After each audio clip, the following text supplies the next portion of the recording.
Well, good afternoon, everyone. I'm just trying to pull this up on the on my laptop, and I'm not seeing me on here yet. Although evidently I'm on. I hate when I can't figure stuff out. Okay.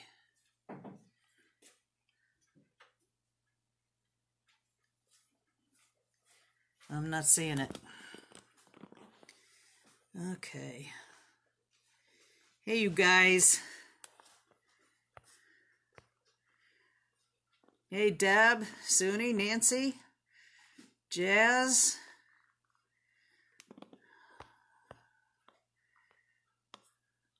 Marianne. Okay. Let's see here. Rhonda. Hi there. All right. Let me see here. I try to coordinate the laptop so I can see what I'm doing while I'm doing it, but hey, Wendy, but I'm not seeing it. I don't know what's up with that. Okay, well, I guess I'll just have to wing it here. All right. Anyway, I hope you guys are all doing well and getting ready for the holiday coming up. I am cooking this year, as I generally do. It's been about 40 years, I think, that I've been doing Thanksgiving dinners, and of course last year we had to skip, but this year I'm doing it again. So okay, I'm distracted because I can't find myself on the laptop doing this, so I'm hoping that it all goes well. Okay. All right, so today I'm gonna show you how I do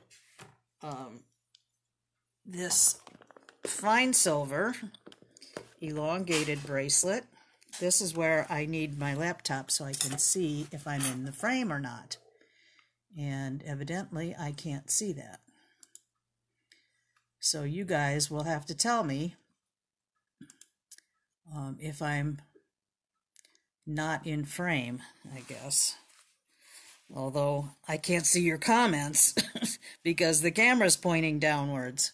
It's always something. All right. Hang on with me just a minute. Trying one other thing here. You know, technology is great when it works. Okay, now I think I'm seeing it. I had to get out of Facebook totally. Okay. All right. I think. Okay. Okay, I think that's better now. Okay, so this is a 14 gauge fine silver bracelet that I have textured on both sides of the links, and I did that as well on the earrings. It's relatively simple to do if you have all the supplies and tools. So I'll walk you through the steps here. What I did first was I used 14 gauge fine silver wire, and I made a coil, and then I cut them all. I cut all the links off, and I'll roll this over here. I cut a bunch of links off, and what I did was I made 3 different size links. I did a 9.5 millimeter. Then I did a 7.5 and a 5 millimeter jump ring. Those are the sizes that I used for the bracelet. And I also used a 14 gauge piece of silver wire to make the clasp. Okay, so let's see here.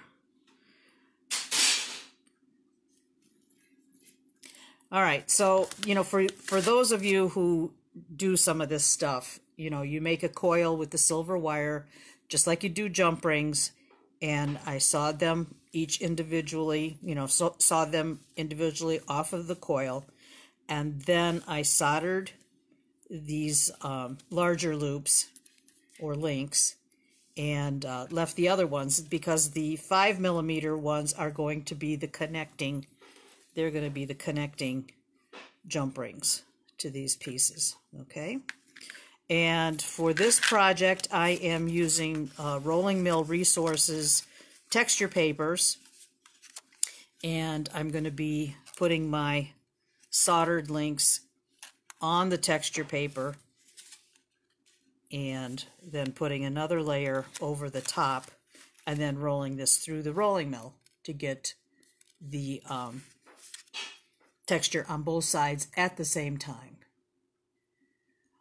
Jazz, you're asking me if there's a reason I chose fine silver over sterling. Yes, because it's just one less step. You don't have to solder. You don't have to use solder with fine silver because it fuses to itself. Otherwise, I would have to use little solder chips and solder or torch the rings with the solder in there. And then you have to pickle them and clean them. And by using the fine silver, you kind of skip that that step. So very simple to use. All right, so I am, I guess, going to get right with. I guess for this project, I am using a long round nose pliers. That's how I'm going to stretch my links to elongate them, to take them out of the round shape. And let's see here. I have a soldering area right here that I will solder the links. I'm going to move down just a little bit. Hey, Dawn. Hi, Joanne. All right, I didn't know if you guys would be watching, or many people would be watching, because it's so close to the holiday that a lot of people have things that they have to do. So I figured if you couldn't watch live, you could possibly catch the replay later and see how I do this. All right, so what I've got is I'm using a solder pick. I have just a crummy old pair of long nose utility pliers. I have my pickle set up over here. I know you can't see that because it's behind the camera, but I have the pickle set up over here. The solder board that I'm going to torch on. You can either use solder paste or easy solder. That's up to you. I'm going to just use regular solder, wire solder today. And let's see here. Oh, good, Nancy. You were dying for a live today. All right. Well, I'm your gal. All right. Whenever I start one of these videos and things don't quite start properly, I get all out of sync. So bear with me while I sort it all out. Technically, for this pattern that I'm using, to get this texture pattern, I'm using a rolling mill. And I know a lot of people don't have a rolling mill.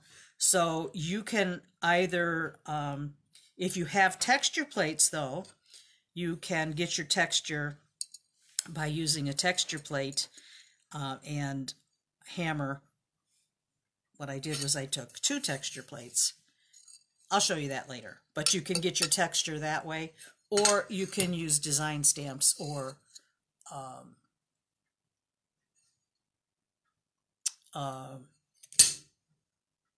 design stamps, metal stamps. Gina, you're asking why I'm using solder with fine silver. I am only using the solder on the toggle bar because I am soldering a 3mm jump ring to the toggle bar.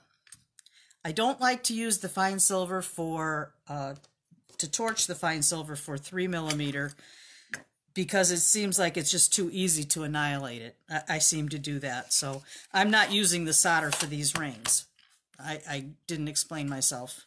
So I'm sorry for that confusion, but it's only for doing the toggle bar. Okay. All right. Okay. All right. So I already, as you can see, I already sawed these pieces, these rings. So I have the split that I need to, before soldering, I need to close them up tightly. So make sure that your rings are clean, meaning not to have any of the burr life or cut lube on them so that they solder properly. But I'm taking 2 flat nose pliers and I'm going to close this jump ring as tightly as possible.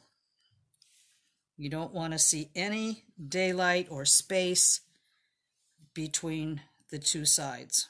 They want to be closed perfectly.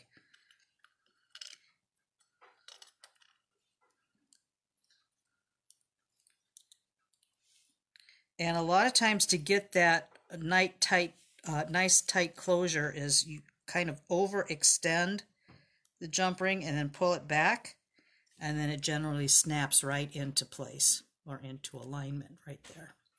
And then when I put the rings on the solder board, I always line where that split is in the ring towards me so that I know where to focus the heat when it gets to that point where it's going to fuse together.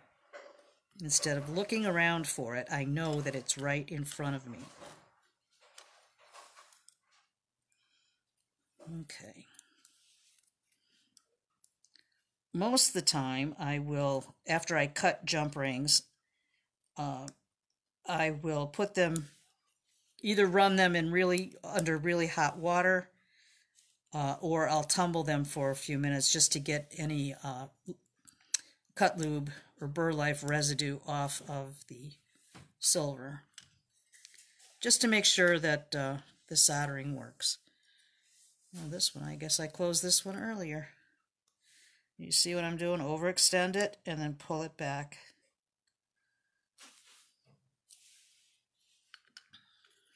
Okay. All right, so I'm going to go ahead. This is actually a very quick project, quick process. I have my butane torch that's powerful enough for the fine silver. I don't need to bring out the big guns. And I have a little quench bowl here of water. Make sure that everything is safe.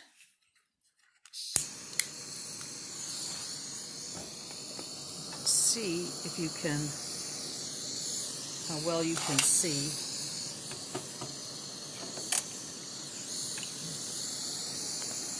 Without getting too close to the flame with my phone. That would be bad. I don't need to melt my phone.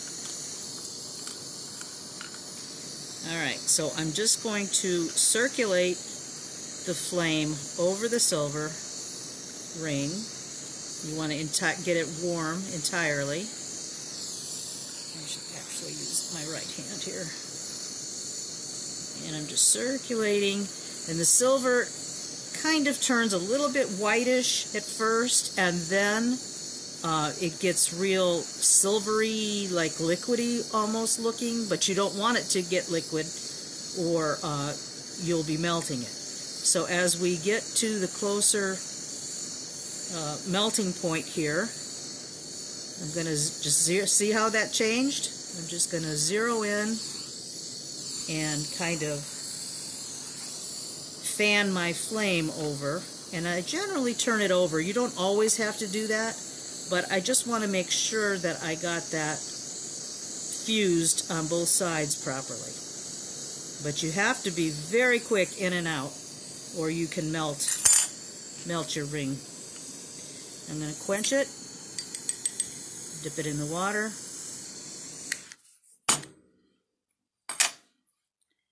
and it is fused solid together. Okay. All right, so I'm going to just move on to a couple more. Many of you already have seen this process and probably do it, so it's no news to you, but for the benefit of those who haven't seen this before, I like to do a few of them so you can kind of get the gist of the whole thing. It doesn't require any flux because it's fine silver. And just kind of circulate. If you don't have your rings nice and tight together, you know, where the split is, as it gets to melting point, a lot of times the that split area will just kind of get further and further apart and not do what you want it to do.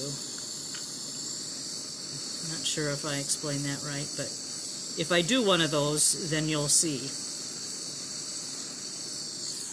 Alright, that's done. Pause for a second, and then I will quench that.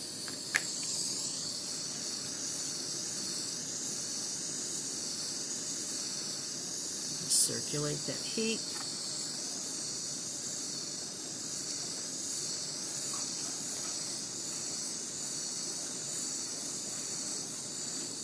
It's almost there. It's there. And I'm just going to wave that a little bit.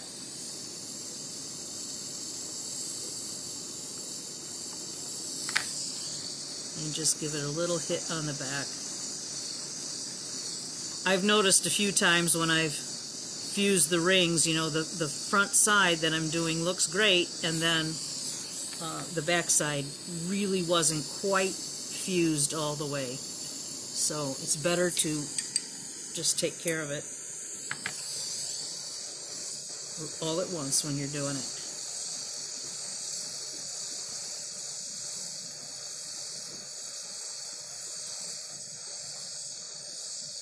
Pretty quick.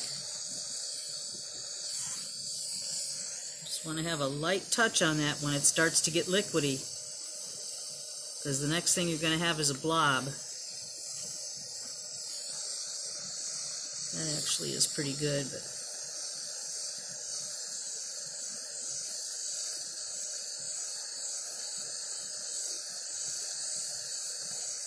not too good with my left hand.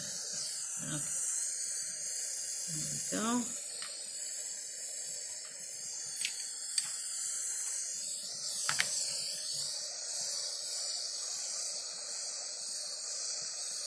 That's the beauty of fine silver. It just fuses to itself. You don't need flux and you don't need solder.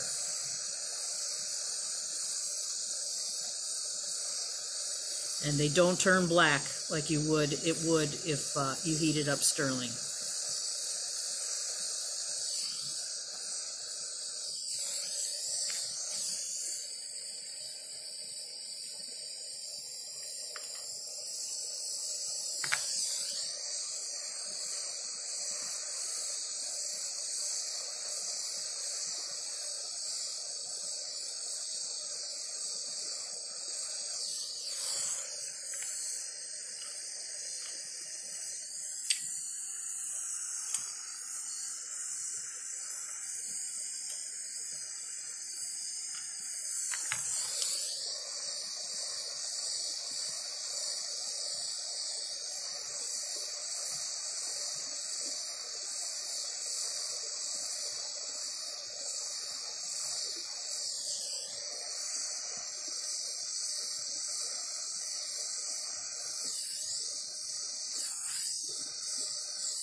That one almost got extra crispy.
Okay, so I've got those all fused.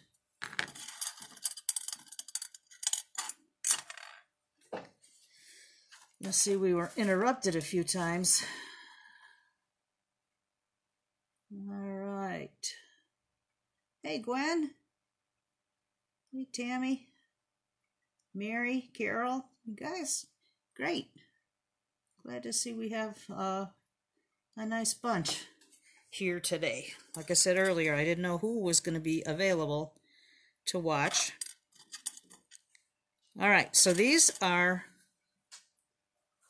all soldered. And I think I'll go ahead and make my toggle bar now. And then we'll get on to texture these. So for the toggle bar, I'm going to use one of these rings as my part of my clasp. That'll be just the end ring right here is the clasp. And then I'm going to make this toggle bar right here to go through the clasp or through the ring. And that'll make a nice closure right here.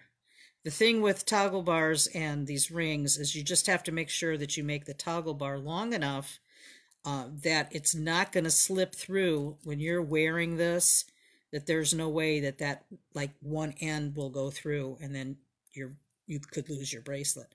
So that's a good point to know. And sometimes when you're doing these types of toggles, you have to have enough clearance for that bar to fit through and, you know, come through properly. And if you have large links down here, sometimes that doesn't allow that bar to go through. So I will add a few small jump rings. You have to take this into consideration for the length of your piece, but I will add a few small jump rings here so that I can pass through this hole or ring without it getting without it being prevented from going through. Okay. All right. Okay. Seriously?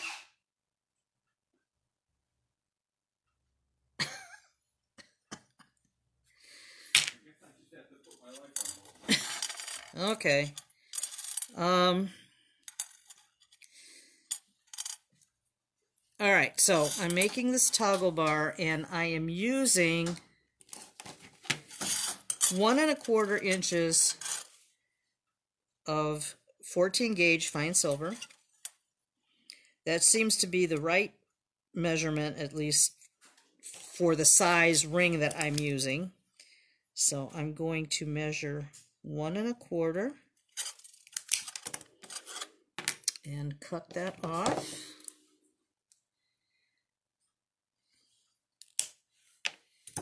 And then I'm going to use my utility pliers. I'm going to raise the camera up a little bit.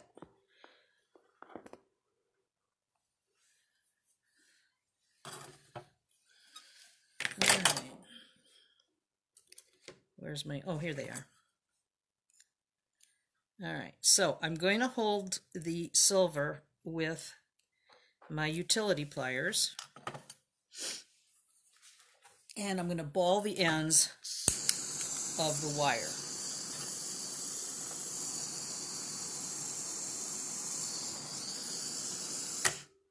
No, I just shut it off. Let me raise the camera up just a little bit higher. I have visions of catching things on fire here.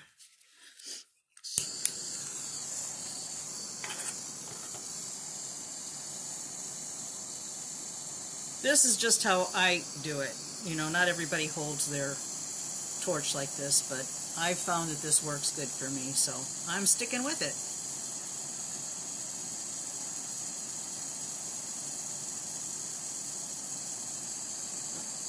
So I'm putting the wire right at the blue tip of the flame. You see it's already balling up. Got a nice ball on there. Okay. I'm going to change ends. And that blue tip of the flame is where I want to aim. And right away, it's balling up real nicely. Okay. All right, so I'm going to quench that.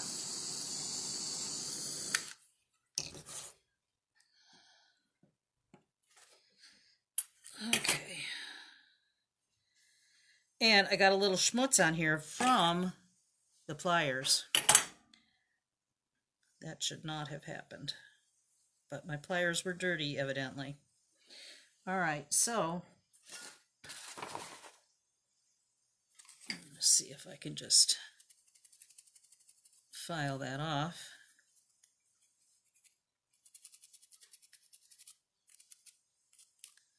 Well, I know how to do it here. I'm going to just use this guy and blast it right off.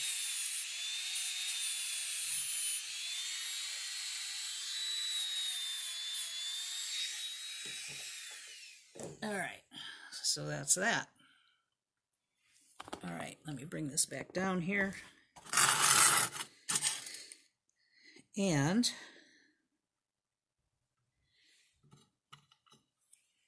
so that will fit nicely through there. Now I'm going to just solder on the little jump ring, and I'm going to use a little piece of titanium to hold my jump ring up a little bit, since the I want it to be like in the middle of that wire, so it sits equally on either side of the wire. So a little piece of titanium is just enough to lift that ring. Where's my 3mm jump ring? Oh, here it is. Okay.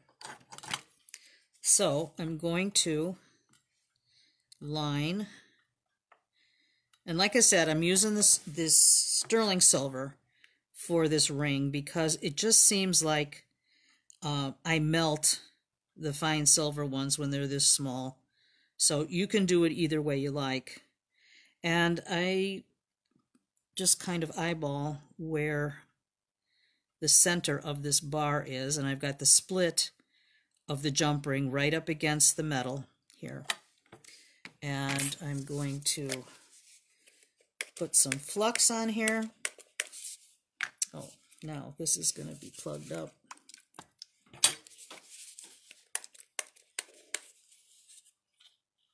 The flux kind of gets crusty on the spray end, which I'm going to have to clean. I should have checked it, but I didn't. So I'm just going to drop a little bit of flux on there. Without the flux, the solder will not stick. So flux is important for sterling silver. Then I have a little piece of easy solder that I'm going to place right there.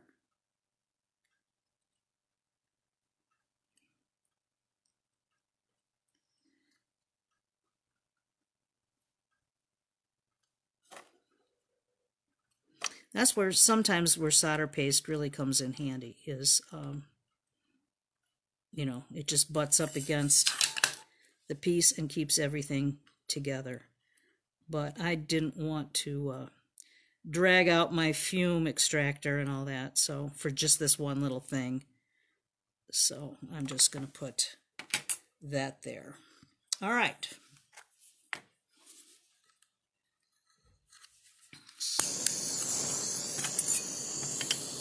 Let's hope for the best here.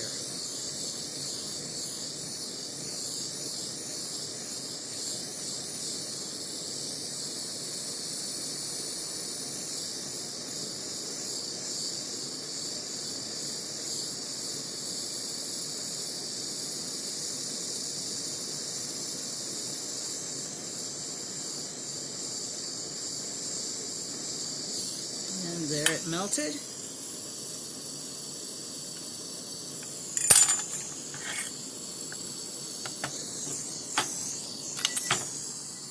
Well, that was fun.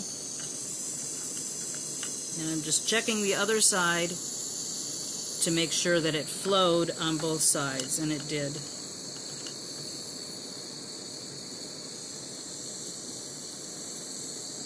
Well, I may hit it just a little bit more.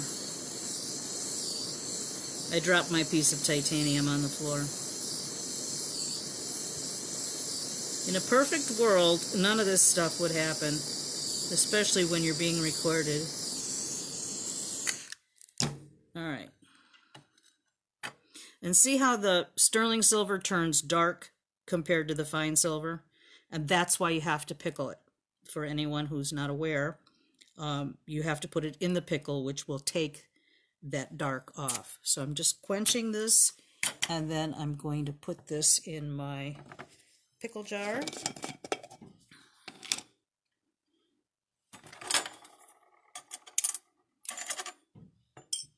And let that sit for a few minutes so that fire stuff can come off. All right, so let me see if there's any questions here.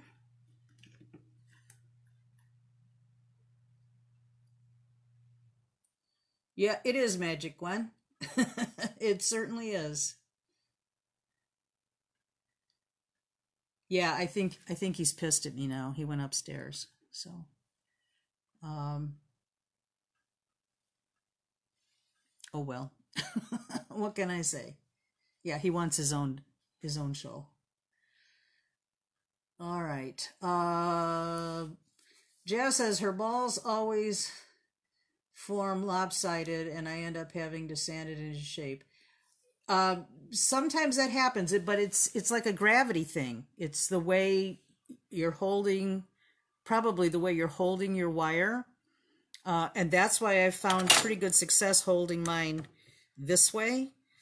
But, you know, I know not everybody does that. So, let's see here.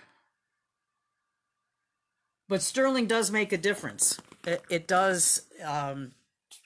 The balls, and here we go again. I can't help myself. The sterling will make your balls pucker.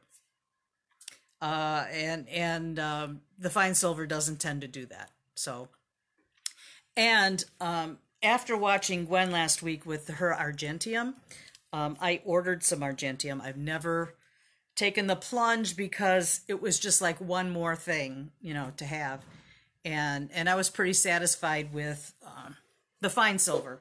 But it just looks so smooth the way that Gwen was using it that I'm going to try to make a bunch of balls and see how they look in comparison to the fine silver ones. But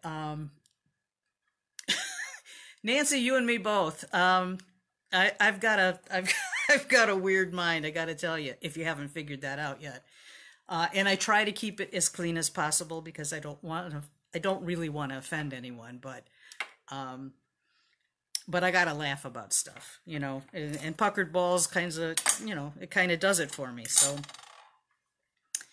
anyway, so we'll see.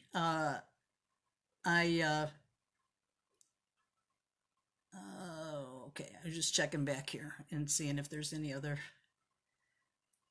Yeah, you don't want lopsided balls.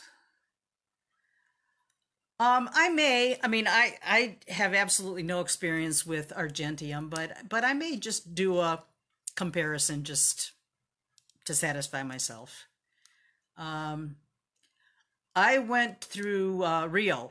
I went to Rio Grande and just ordered a little bit of it, and I figured I'd experiment with it. Silver's a little bit high right now. Well, it's a lot high, but it's been higher.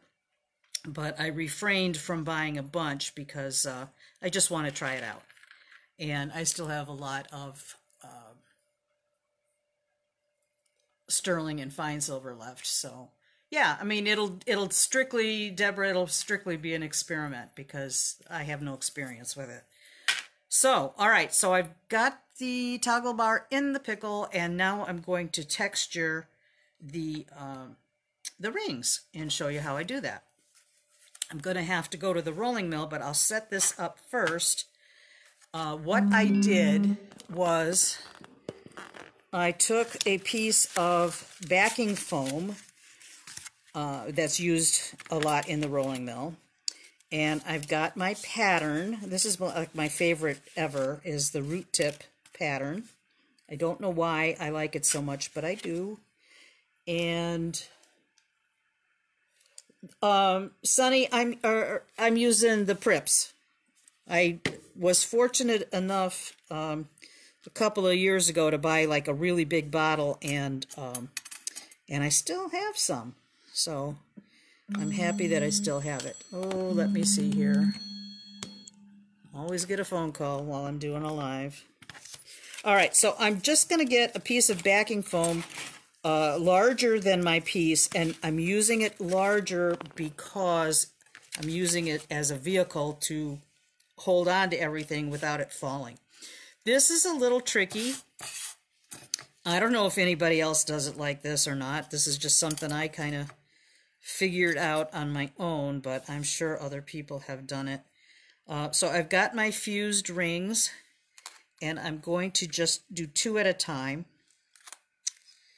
and put them on the pattern, and then I'm going to cover it with another piece of pattern. The pattern doesn't hold up as long as most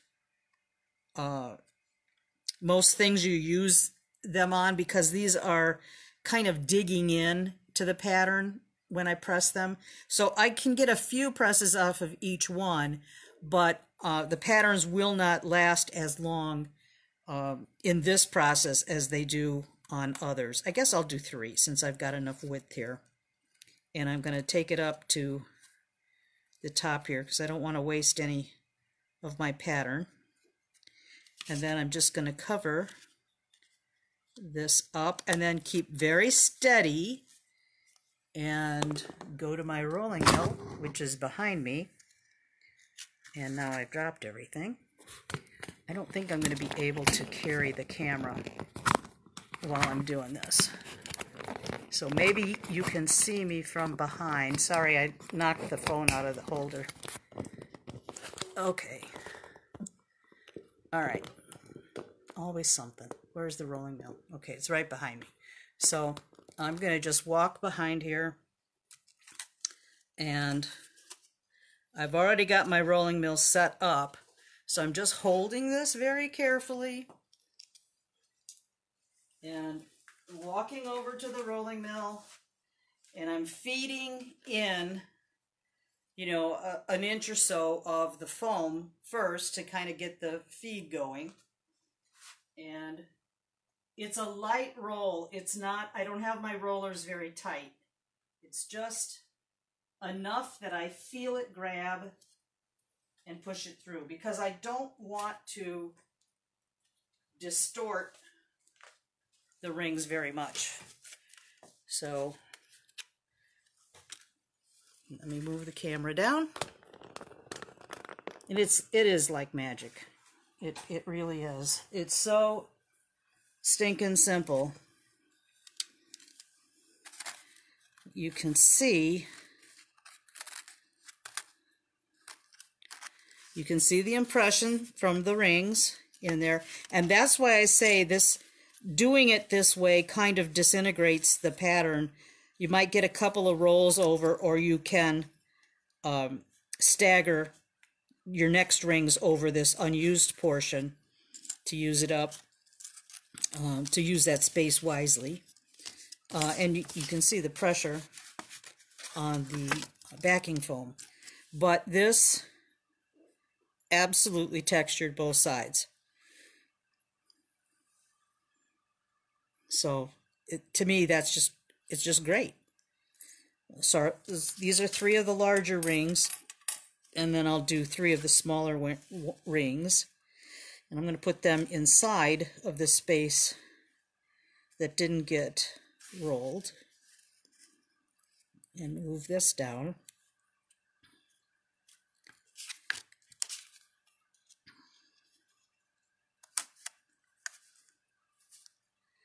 Okay, and I'm going to take this back to the rolling mill. I'll be right back.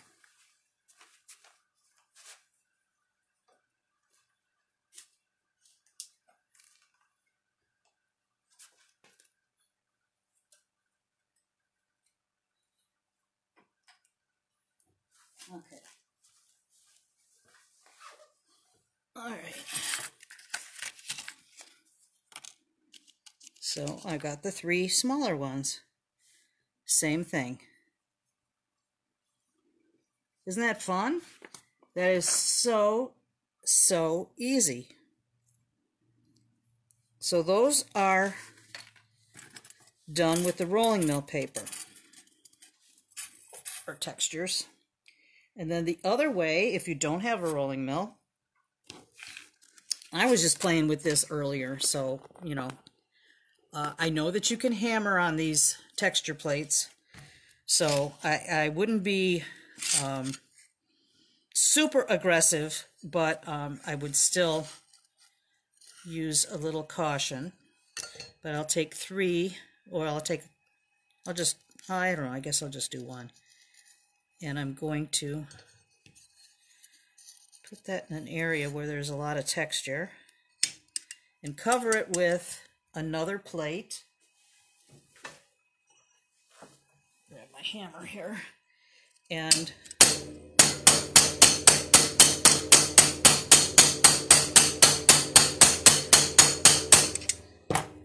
I don't really know how much it needs. And beautiful. I like the fact that the rolling mill squished it down just a little bit more, but really this is just fine the way it is. You could probably flatten these a little bit first with a mallet. I don't know if a rawhide mallet will do it or not. Let me try one that's not textured. Okay, that flattened it just a bit. All right, so now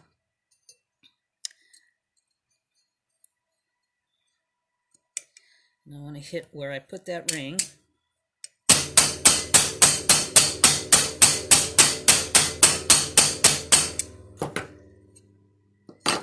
And voila, that's a little bit flatter. That's good.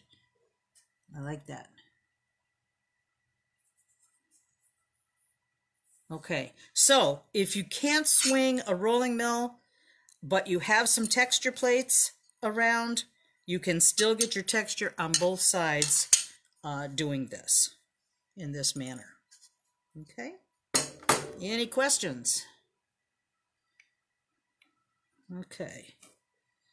All right, I'm always goofing around, so sometimes things are a winner and sometimes not so much. But I'm always game to pass this stuff on to you. And let's see. I see I'm pixelating now. All right. All right, so I'm going to elongate them, which is really a very simple process. And that is just by taking my long round nose pliers. Oh, I see we're getting interrupted again. I'll wait just a minute.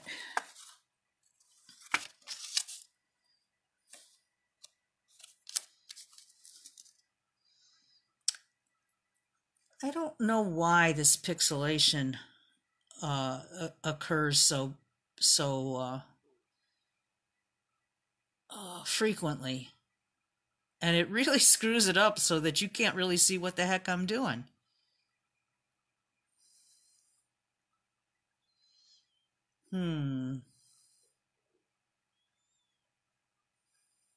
Hi, Marianne.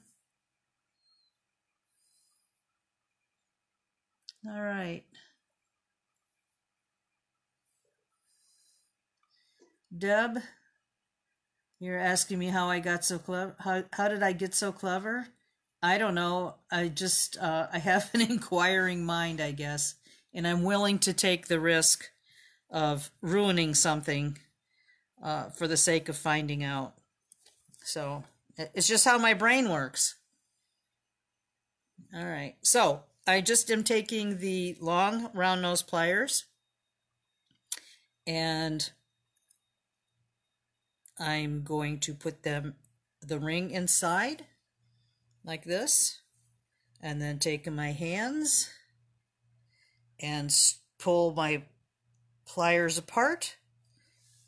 And because this wire is still not hardened, it just stretches beautifully. Now, I did make some earring links that were a little bit longer than the links on the bracelet, but you can make your links however long or short you like.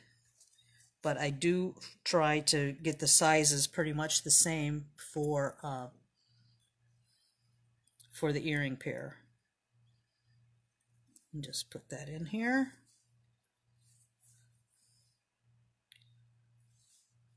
And hopefully I don't ever break my pliers, but just stretch.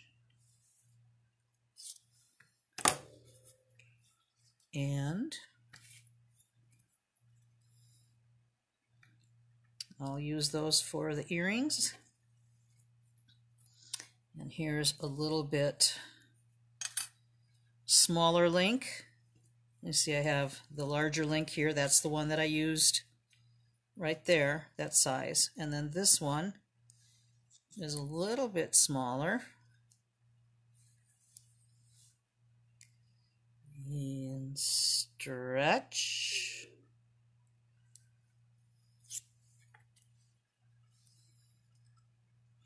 So that's that one. And then this is the smaller link. And stretch.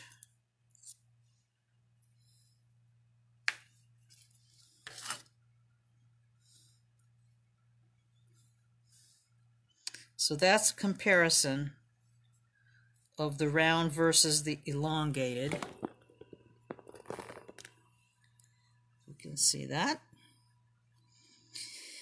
And then, let's see here. So I'm just going to make a series. These will be the two earrings. And where are the earrings? I must have, you know what I think I did? I can never even remember. But I think what I did was I took some of these 5mm 14 gauge fine silver jump rings, and I soldered a few of those, and I made the small link for the bottom of the earring. But that really doesn't make any difference. It's just whatever you want to put on your piece. So you can make a bunch of different sizes or not. You know, I mean, you can... That's the beauty of playing with this stuff is you can decide what you want to do with it, as long as you know how to go about some of this stuff.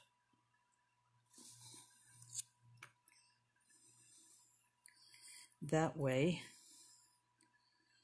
you have, I mean, to me this makes a really pretty bracelet. It's silver. I know I've said it before, but To me, silver never goes out of style. It goes with anything that you wear. You can dress it up, you can dress it down. You know, it's just a timeless metal as far as I'm concerned. I mean, it's just pretty basic.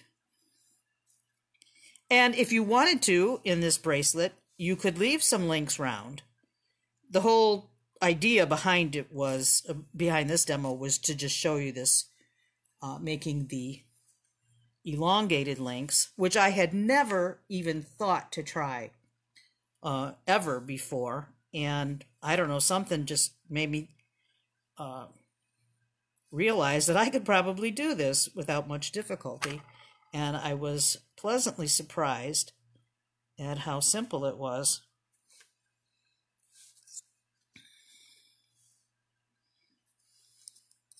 This would make a beautiful gift for someone worthy. It'd be a beautiful gift. All right, so on mine, I used, for my size wrist, I used 1, 2, 3, 4, 5, 6, 7, 8, 9, 10, 11, 12 links.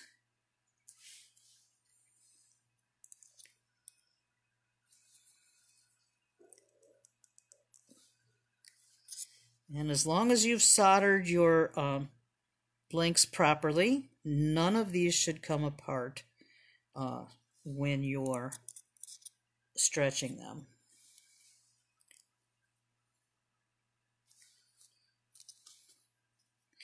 If, I was going to mention earlier and I forgot, if when you're soldering your rings and they kind of distort, if you have a bezel mandrel, a round bezel mandrel, you can put that in there and push it all the way down as far as it goes, and then give it a few little taps with your rawhide hammer, and then you'll get this back round again. So that's just a little tip, because a ring mandrel is generally too wide at the tip. You may have a different one, but that I do, but my ring mandrels, you know, are pretty wide at the top. Let me see here.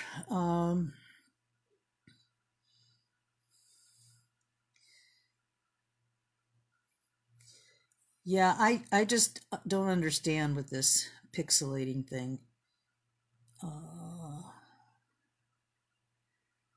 They have reverse pliers specifically for making oval rings. I have a pair but haven't used them yet. This would be perfect project to try them on. It would. You know, I wasn't even aware of that, Jazz. But the long round nose pliers work good. I didn't try it on a small pair. Maybe I should, just to see how that works. Let's see if that stretches them out, or if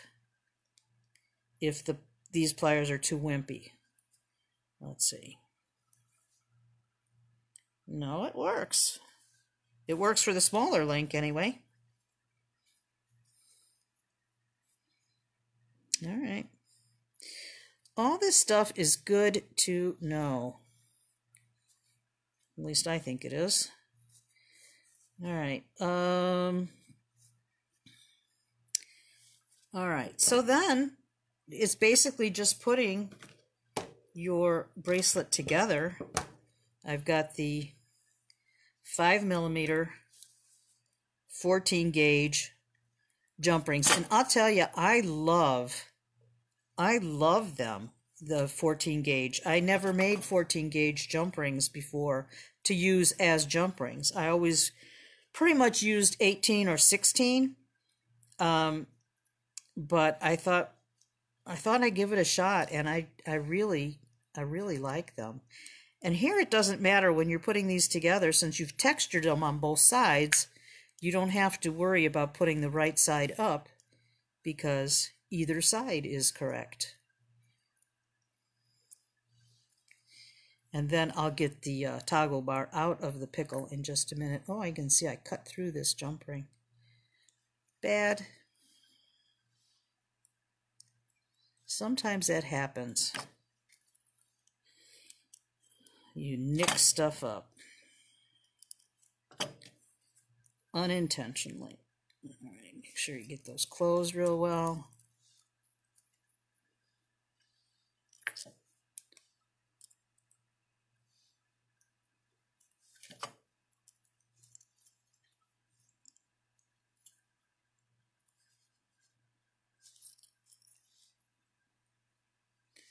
And, oh, I did the wrong thing. I want that round one as my,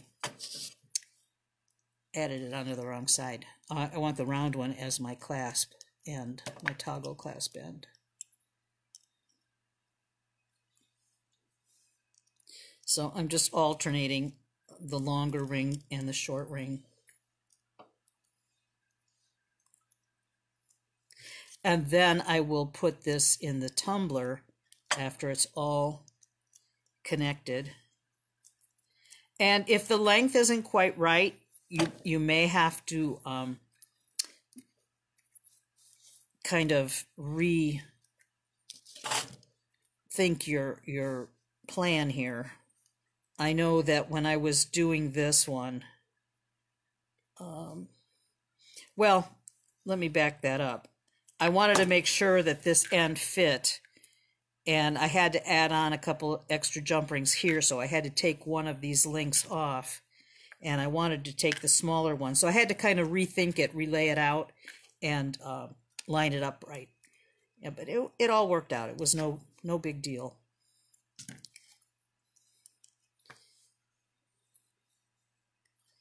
Put a small one on. I may or may not have enough of these 5mm jump rings because I had forgotten that I used a couple to solder, to use on the bottom of my earrings. And I don't like to cut too many jump rings. The standard ones, standard sizes like 3s and 4s, and even some 6s, I'll cut and have like a little container of them available to use. But other sizes that I'm not sure what, if I don't have a project in mind for them, I don't cut the wire because I might need that wire for something else. So unfortunately, I don't have an unlimited supply of silver wire. I don't know why. I just don't have it. Not enough money to buy all the stuff.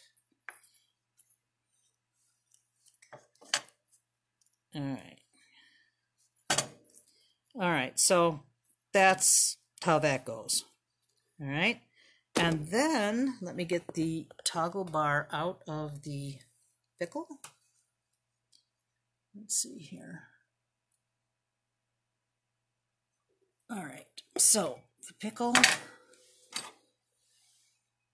get that out of there, rinse it off. Got some clear water here to rinse off. These little mason jars work really great on a candle warmer or a cup warmer. And they're kind of handy. But I have a little lid that I put on it. I don't know if you can see it. I'm going to turn the camera a little bit. Hopefully it won't fall down. But let's see here. If you can see that. That's my little setup there. Just a little cup warmer, a jar of pickle with a lid on it, and makes it a little bit easier when I'm doing these demos because my regular pickle pot's in another room. So it's just another way to do things. All right, so I took the toggle bar out. It could use up just a little bit of cleaning up, just a tiny bit. But like I said, I'm going to put that in the tumbler when I'm done here.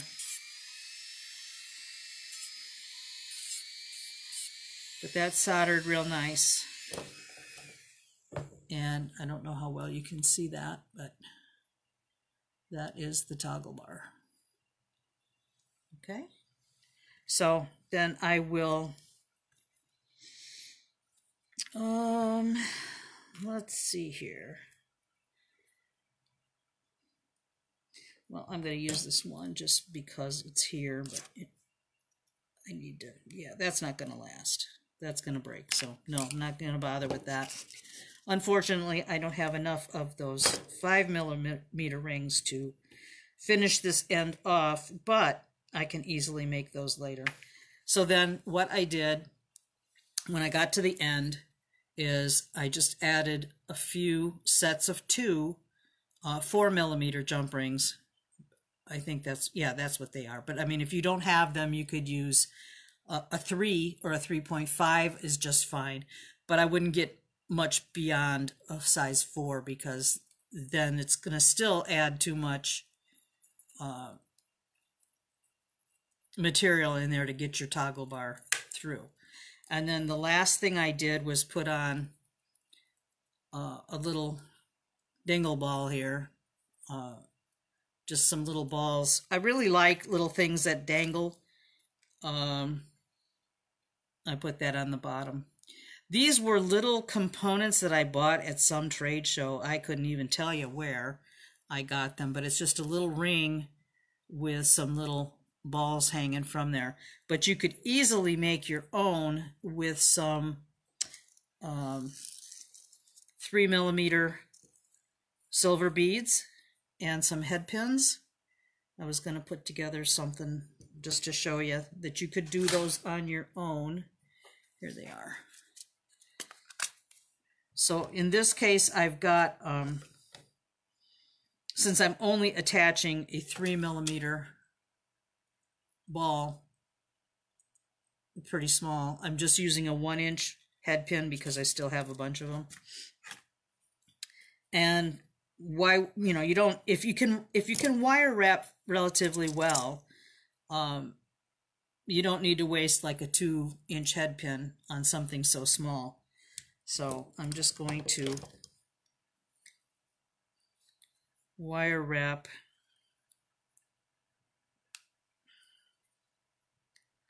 a few of these little pins. I think 3 would probably be enough to make a cute little dangle.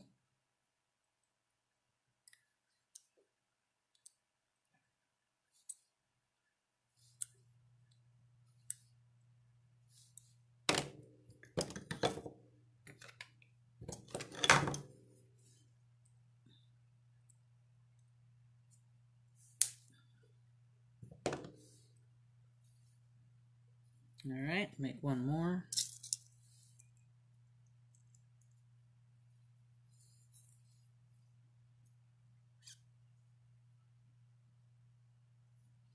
Is this wearing you out, Jazz? This actually is a very, very simple bracelet. Oh, there it is. As far as construction. And like I said earlier, if you have the tools and the supplies, you can make these pretty quickly. And I just think they're so pretty.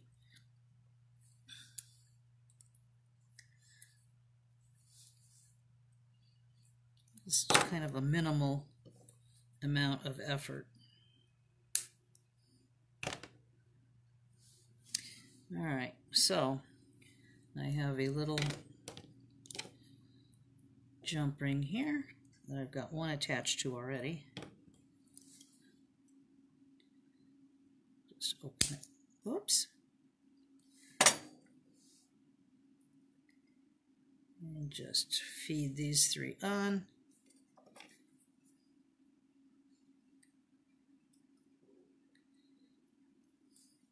And there you go. You got your own little dingle dangles right there that you could put on the bottom. You could put it on your bracelet on the side. I put a lot of these types of things on my bracelets, whether they're the little silver beads or little check beads like the little Picasso beads. If I have color in my bracelet, I'll put those on there. I just like them, but you could easily put this on the bottom of your earring too, and it would look real cute, I think. So, yeah, simple. All right. So, I think that's about it. You guys have any questions on any of this?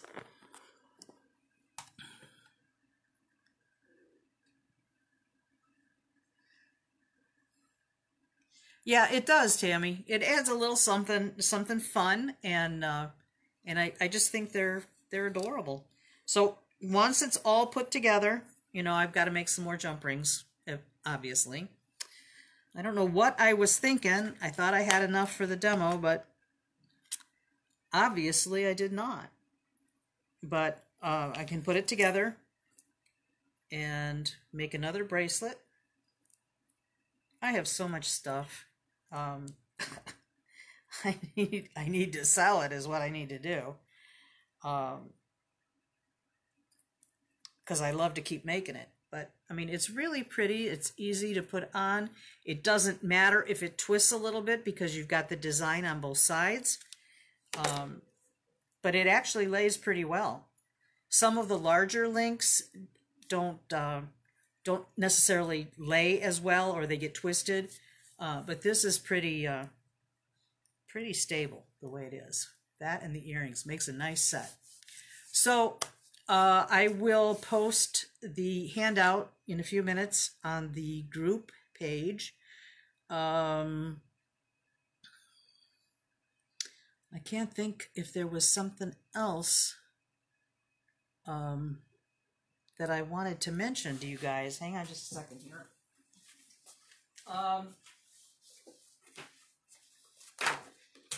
Yeah, I mean, if you have any questions about this, if you go to make one of these and you have any difficulty or whatever, just let me know. Just shoot me a question and I'll try to help you with it.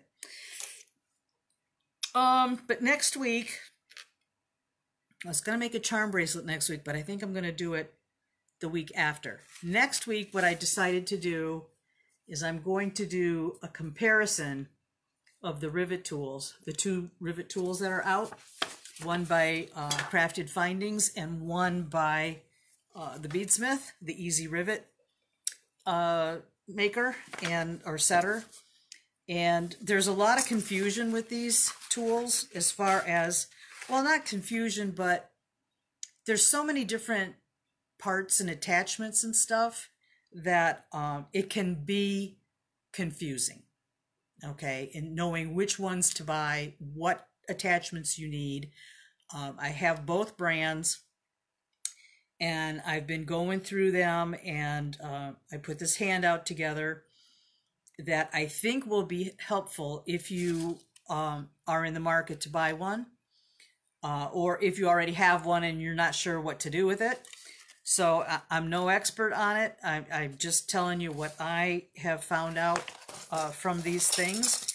I've gathered a lot of information from the Crafted Findings website, which is a wonderful, wonderful site as far as explanation and videos. So you might find some of that stuff very useful. Suni, I can't say that I have a preference. Both of the tools, in my opinion, function both the same ways. The Crafted Findings has a lot more attachments and add-ons that you can use than the Beadsmith doesn't offer, just a couple of things. But I've found some interesting things about them that I'm going to share with you next week, and we can kind of go over that. So, then you can make your own decisions on what you want to purchase, if you want to purchase those.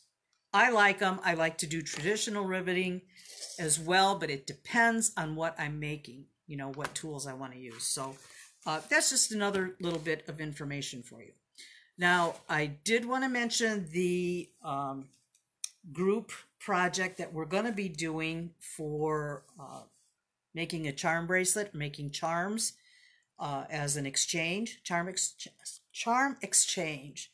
And I will do it after the holidays because it's just too crazy. I got a lot more response than I thought I might get. So there's a lot of people that seem interested in doing the project. So I still have to work out some of that. But yeah, I'm not sure the time span that we need, time length that we need to do the project, because you're going to have to make, X amount of charms. So, if there's 25 people that sign up, you have to make 25 charms. So, it's a commitment. If you decide you're going to do it, that that you're going to have X many, charms. And then also, I don't think I'll do a theme because I think that would be difficult for a lot of people.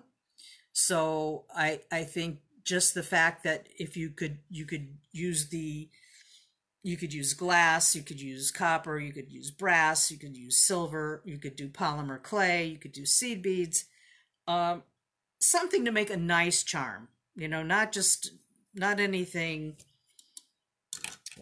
I don't want to say cheesy, but a nice charm. There's going to be different people at different skill levels, different capabilities that want to participate. So, I wouldn't get like too expensive, but nice. I would still do something nice to share with everybody. And also to include either a business card if you have one, or some type of identification so that you know which bead came from who. So I think that's kind of a nice way to promote each other, and have a little piece of a bunch of different people's work. I think that's kind of a fun thing. But I'm not sure how long it's going to take, how much time to give everybody. A month, 6 weeks, 2 months? I don't know. I don't want to pressure anybody into getting them done so quickly, that they don't enjoy the process. So any of your feedback would be appreciated on that. I think what I'll do also is create another group page just for the charm bracelet exchange. So those people who are going to participate will have all their information within that group, and that way that information doesn't bog down our main group page, for people who aren't participating. So, I mean, I haven't done this before in this capacity. So, I mean, we did this in our bead club a few years back, and it was fine, but we didn't have that many participants. So, I don't know exactly how to go about it efficiently. So, any information that you might want to share, that would be fine. And yeah, Dawn says, don't buy a bag of Oreos and bring them to a handmade bake sale. That's right. We don't want to have manufactured, commercial charms. We want to have handcrafted things within our group members. So I think that would be a great thing to do. It would have been a fun thing to do before the holidays, but I didn't think about it until last week. So in fact, a friend brought it up, mentioned that might be a fun thing to do, and I was like, yes, I think it would be a lot of fun to do. I look forward to seeing different charms from different people, and I think it'll be fun. So, all right, so guys, I hope you all have a wonderful, healthy, happy Thanksgiving. I hope that if you're traveling, you have safe travels. If you're cooking, God help you, just like me. But it'll be a nice time to get together with friends and family if you are able to. I will probably pop on later in the group.